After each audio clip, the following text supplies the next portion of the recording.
Okay, today I'm going to be discussing the information for the idea that we've been visited by ancient astronauts in the past. Many of you might be familiar with the work of Erich von Däniken or Zecharia Sitchin, main proponents, people who have been putting out the idea that all the ancient cultures and the knowledge that they gained wasn't just through the natural progression of evolution and time, that we were actually influenced, and that, if you want to call them star beings, people from the heavens, have influenced our primitive cultures and even up to this day. So just going around, what I'll do is kind of explain my own interest and how I got started in this field just briefly.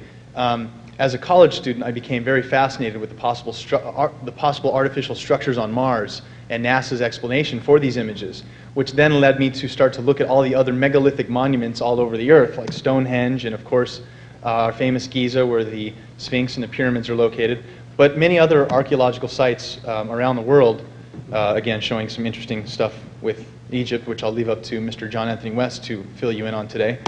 But many of these megalithic structures all over the world displayed a type of brilliance or a technology that we today still cannot even duplicate. For instance, these stones that we're looking at here, these were stones quarried in Baalbek in Lebanon, and you can see that, I believe that's Ted actually, isn't it? Yeah.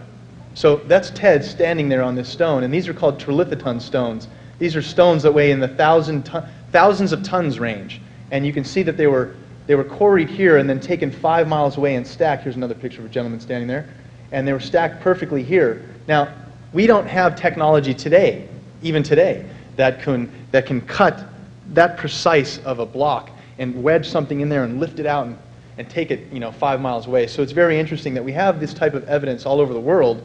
And for me, it started to really raise the question as to, okay, well, if we don't attribute technology and high mathematics and science to some of these primitive cultures, where do they get this knowledge from? So that starts to lead into the questions that many of the things that are looked upon as mythology, these stories that have been passed down from ancient cultures, are these myths, or did this stuff actually take place? So where this led me to was the very first culture we have record of on Earth, and this was called Sumeria, also known as Mesopotamia and Babylon and various ensuing periods. But the first culture that we have record of came out of modern-day Iraq, then called Sumeria, 6,000 years ago. And what's so amazing about the Sumerian culture is it's literally one of the most advanced cultures we have record of, and they come right out of the Stone Age. And so we really have this track record of evolution of civilizations kind of going up and down and up and down and to the point where we are now. But the very first culture that we have record of was the Sumerian culture. Now, the Sumerian culture, again, as I said, located in Iraq. If you look here, this is a little map of what was then called Mesopotamia. This fertile strip of land here now is now known as Iraq, between the Tigris and Euphrates. And the Sumerian culture were the first, they invented over 100 of the firsts for a civilization of high society to take place. Many of the things that they invented and were the first ones to show evidence of being using these things that we'll discuss, they're the first ones to come up with this. Some of that being math, science, medicine, astronomy, astrology even. All of these originated in Sumeria. Here, another thing that originated in Sumeria was, of course, writing. And this is a tablet where they wrote, unfortunately we can't see it that clearly, but what it was called is cuneiform writing. And the cuneiform language of the Sumerians consisted of over 400 characters. They'd use a wedged-shaped object and twist it and turn it and make all these lines and symbols consisting of over 400 characters. So obviously we wouldn't be able to have writing or any of the things without this first development of this system. Sometimes the Sumerians would also write on semi-precious stones, marble, granite, even sometimes gold, to pass down very sacred information. And the knowledge that the Sumerians had, specifically, for instance, just of mathematics alone, this is a diagram here. This is actually a diagram shown in one of Zecharia Sitchin's books. Zecharia Sitchin is a linguist, about 82 years old now, and has spent the last 50 years researching the Sumerian lexicon of information. So this diagram just shows the fact that the Sumerians had very accurate knowledge of geometry and algebra and could do very small equations in very large areas, like we see here, very complex shapes. They were the first ones to denote 360 degrees in a circle, and all of the mathematics bequeathed by the Sumerian culture we still use today. And interestingly enough, they had a base math of 60.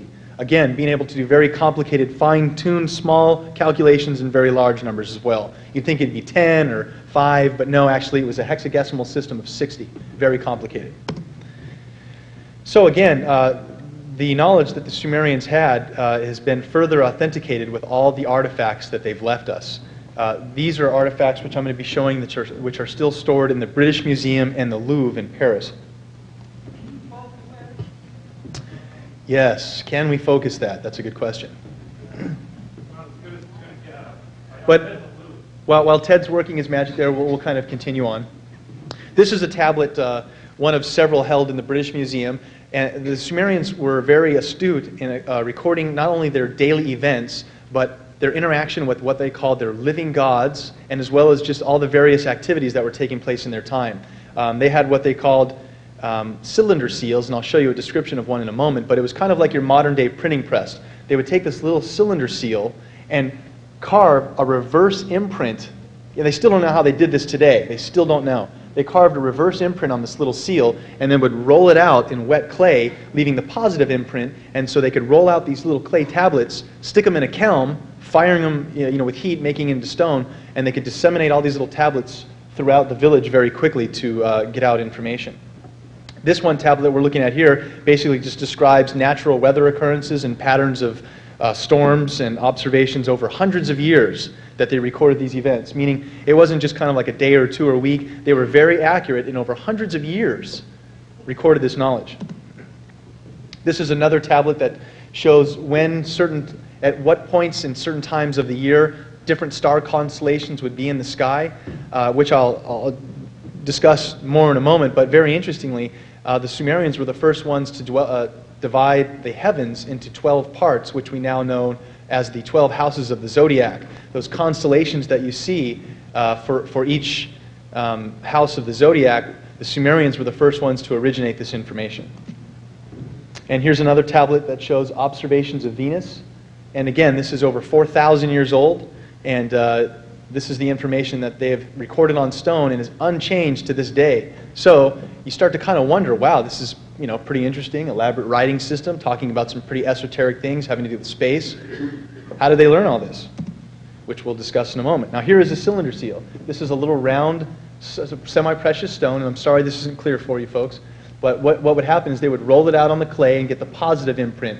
What we're kind of seeing here, and I do have some clearer ones in a moment, but these are what the Sumerians called Anunnaki, and it's the term that they gave to their gods that lived among them.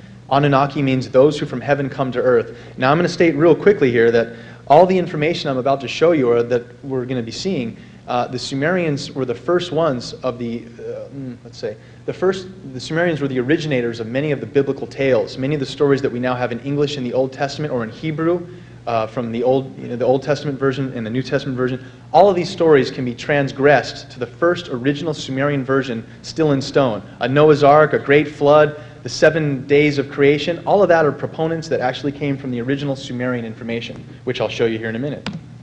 So here is another semi-precious stone that shows a Sumerian king talking to another Sumerian. And interestingly enough, we see some symbology here of a winged disc and a crescent moon, which we'll be discussing in a moment.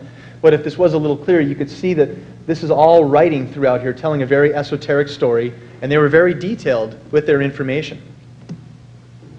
So aside from just the normal daily events that they recorded, they also had interaction with their living gods, which they memorialized in many different artifacts and in little statues. This is the back version that we're looking at of one of the gods named as Ishtar, also known as Inanna in previous or in preceding cultures.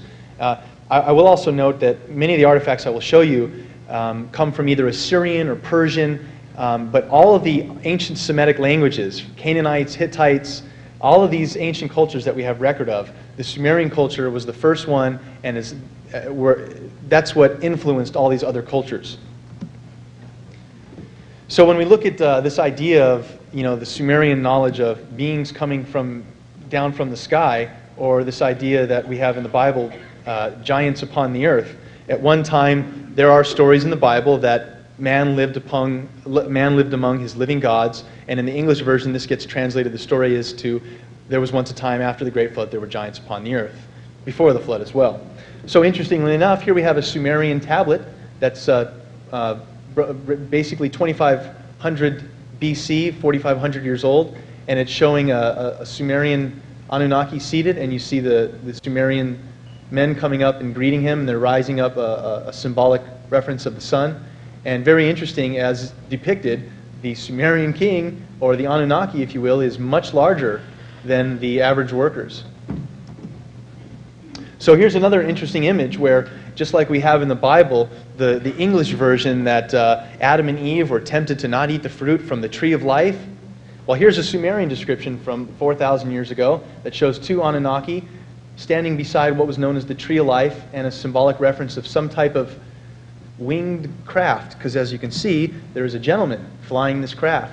Now, is this just mythology? Are they just saying that they saw something in the sky and they were trying to describe what it was? I think when we look at this information with a new perspective, in the fact that if these were, stone wielding, living in a clay hut, primitive civilization, and they saw, let's say, beings coming down from the heaven or strange craft in the sky, they wouldn't know what to call them. They would call them gods. Not today. We have technology, and especially with the people in this room, we have a little bit broader understanding for what could have been taking place back then and is still happening today. So here's another description of Sumerian Anunnaki, and I believe this is actually an Assyrian wall drawing, but all of the information, again, from these cultures was all picked up from the Sumerian culture originally, meaning the Sumerians were the first ones to have these depictions and all of the translations describing what took place when they had interactions with these beings. Another thing to denote is that you'll see that the Anunnaki is holding the fruit of life and the water of life. Just like Adam was told not to eat the apple or the fruit of life, this symbology is all represented in the original Sumerian form, recorded in stone, unchanged. Here's another version of an Anunnaki, a little bit clearer. Again, you can see the very genetically sound physique, I guess, if you will, and the idea that they are, again, using symbology to show that things were taking place back then that the Sumerians were being told, don't do this, follow these laws, don't follow these.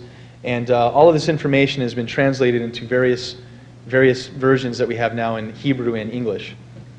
Another description of the Anunnaki showing holding a deer, and this elaborate inscription, if we could see it, would clearly explain what is happening. But the Sumerians, again, were very articulate in explaining their daily lives and events. And when British scholars in the early 1900s started excavating artifacts from Iraq, they find things with Anunnaki, these winged beings, or actually descriptions of the planets, which we discussed a moment ago, of Venus and stuff. They didn't quite understand what the Sumerians were discussing, and so all of this information went into a big pile called the myth pile and was untouched by modern archaeology. So again, this name that I mentioned, Zechariah Sitchin or Eric von Daniken, Chariots of the Gods, you might have been familiar with that. These are, there's only a handful of scholars who have chosen to look at this information outside of the mainstream understanding of archaeology and start to question, did these events really take place, or is this just some mythology that this culture is making up? I say it's something that actually took place. So when we look at some of the modern symbology used, for instance, with the Apollo 11 astronauts, it starts to give us a little bit of a clearer picture for what the Sumerians might have been using, saying the Anunnaki had wings. Obviously, they probably weren't birdmen, as many of the archaeologists like to classify them. Here's the same symbology being used by our Apollo space program. Obviously, we weren't landing birds on the moon. We were using